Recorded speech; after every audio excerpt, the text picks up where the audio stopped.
Hi! Thanks for being in a new video. I got my hands on the POCO C65, and I'm going to tell you what I liked most and least about it in case you're considering buying it. So as always, let me tell you, don't buy the POCO C65 without watching this video.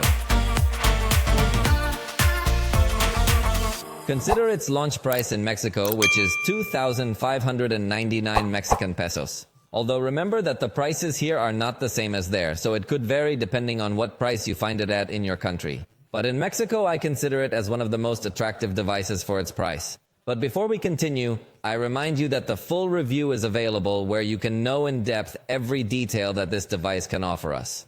This video will only be a brief summary. Let's start with what I like the most. There is a version of 256 gigabytes of storage, which is slightly higher in price, but the increase is really minimal. So it's best to get the 256 gigabyte storage version, which also comes with 8 gigabytes of RAM. In both cases, we see something huge for the price at which it is distributed. It has Gorilla Glass 3. Usually in this price range, the glass comes without any protection, so it is appreciated that it is Gorilla Glass 3. Although it is obviously not the latest version or a modern version of protection, but it is appreciated that in this price range, at least they do put some special glass. The screen has 90 Hz in its refresh rate. That is better than that of the iPhone 15. In this specific aspect, we will find a screen that is better than the iPhone. But obviously, we are not talking about a completely superior screen, but specifically in the refresh rate. That is, it will be able to show smooth and fluid movements in system animations. And even in some games, you could get to enjoy this refresh rate. Obviously with very simple graphics, but everything would look more fluid. So it is an aspect that undoubtedly stands out. It has a 10-band equalizer available without the need for headphones connected. This is something that few devices offer, and seeing it on a device this inexpensive really stands out a lot. It's more geared towards people who like to customize how their device sounds. In case you want a bit more high frequencies or more low frequencies, you can customize it here. The selfies are considerably good considering the price. As I told you from the beginning of the video, we always rely on its launch price to compare it with other devices and their launch prices.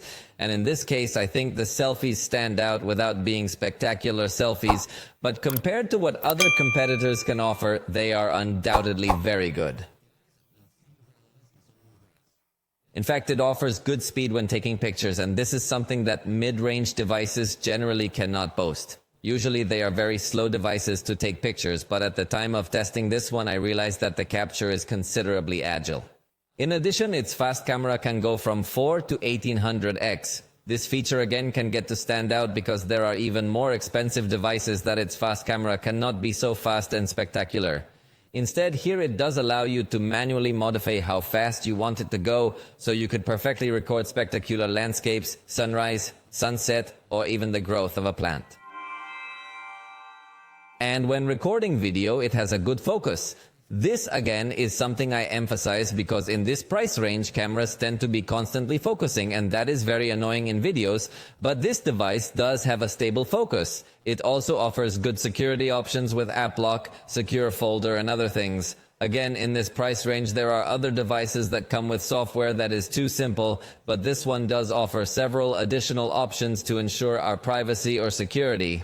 It has NFC. This is a special chip for contactless payments. That is, you can set up your credit or debit cards from banks compatible with Google Pay or other applications and simply bring your cell phone close to pay without the need to use your physical cards. So, seeing those features in a device this inexpensive really stands out a lot.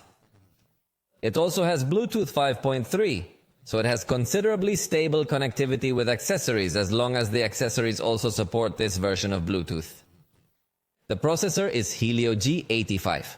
While not an ultra-powerful processor, at this price it does get to stand out because most competitors in this price range integrate Unisoc processors or MediaTek processors that are too old. But in this case, the processor honestly is quite remarkable, so for gaming you really have a good experience. But let me tell you what I did not like in Mexico. Its distribution is very short. That is, you are not going to be able to find it in so many stores. You will mainly be able to buy it online. So if you are a user who is afraid of online shopping, maybe it will not be the best experience, but you can also buy it in physical Xiaomi stores. It is also a device with a lot of bloatware. This means that it comes with a lot of pre-installed apps. Also, a lot of games that we could consider as junk content that is just getting in the way. Fortunately, a lot of that content you can uninstall, but it is a bit annoying to see such software. Also, there are areas of the system that show you ads. Again, that can be a little annoying in the experience because nobody likes it when after you install an app you get an ad for anything else, because that's usually a behavior of devices that have malware on them. So seeing that behavior on a factory device, definitely that's not so nice, but I guess it's one of the ways to compensate for them selling you a device that cheap through those ads. They're probably trying to recoup some revenue. The battery performed less than what on average batteries of this capacity perform. So I think it's a simple battery even though the capacity may sound very similar to what other devices have. Overall, I think the battery performs less than we would like it to. And finally, even though it has 8 gigabytes of RAM, it really isn't going to take advantage of it. In my test of opening multiple apps and switching back and forth between them, I found that the device will constantly restart apps. It's even supposed to have 4 gigabytes of virtual RAM, but possibly neither the storage nor the RAM is fast enough to really be useful. So even though it has a lot of RAM, it's not going to be one of its strong points. But if you've already bought it, let me know in the comments what you think. Tell us absolutely everything about it. Tell us if it failed you or didn't fail you, if it has any bugs or not, if you like the camera and absolutely everything. Because in case there are other people considering buying this device, they are also going to read your opinion. I hope you liked this video. If you did, you know you can point it out. And we'll see you next time.